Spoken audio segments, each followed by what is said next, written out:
पूर्णमद पूर्णमिदं पूर्णात् पूर्णमुदच्यते पूर्णस्य पूर्णमादाय पूर्णमेवावशिष्यते। आपण बघूया ईशावास्य या उपनिषदातील मंत्र। पहिला मंत्र,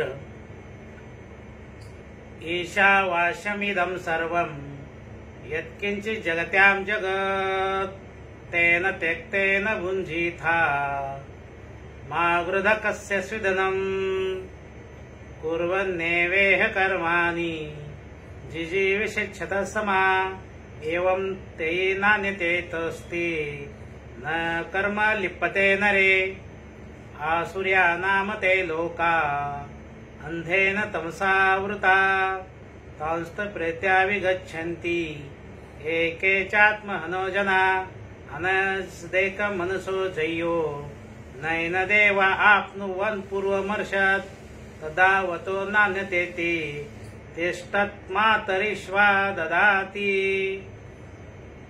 तदेजति तन्नेजति तद्दूरे तदनन्तिके तदंतरस्य सर्वस्य बाह्यता। आपण ईशावास्य या उपनिषदातील मंत्राचा अर्थ बघत आहोत। अर्थ असा आहे, अखिल ब्रह्मांडात जे काही जड चेतन रूप जग आहे ते ईश्वराने व्याप्त आहे, म्हणून या ईश्वराचे स्मरण करीत त्यागपूर्वक भोगा, त्यात आसक्त होऊ नका। धन म्हणजे भोग्य पदार्थ, अर्थात कोणाचे आहे कोणाचे नाही, म्हणून कोणाच्या धनाबद्दल आसक्ती ठेवू नका।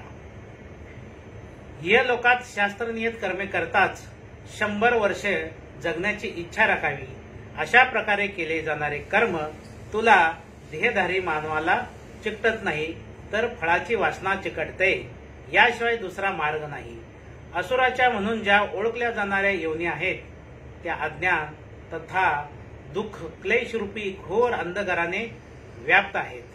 जे कोणी आत्म्याची हत्या करणारे लोक आहेत ते मेल्यानंतर त्या भयंकर योनीत वारंवार जातात। या ठिकाणी आत्म्याची हत्या करणारे लोक म्हणजे आत्मा म्हणजे शरीर ही भावना असणारे, हा विचार असणारे लोक। त्यानंतर हे आत्मतत्व अचल व एक आहे। हे आत्मतत्व मनापेक्षा अधिक वेगवान आहे। हे आत्मतत्व सर्वांचे मूळ, आदी मूळ, ज्ञान स्वरूप किंवा सर्वांचे जाणणारे आहे। या आत्मतत्वाला इंद्रादी देव सुद्धा जाणू शकले नाही। ते स्वतः स्थिर राहून इतर धावणाऱ्याला मागे टाकते। त्याच्या सत्तेमुळे वायू, जलदेव जलवृष्टी करण्यास समर्थ होतात। जय मल्हार।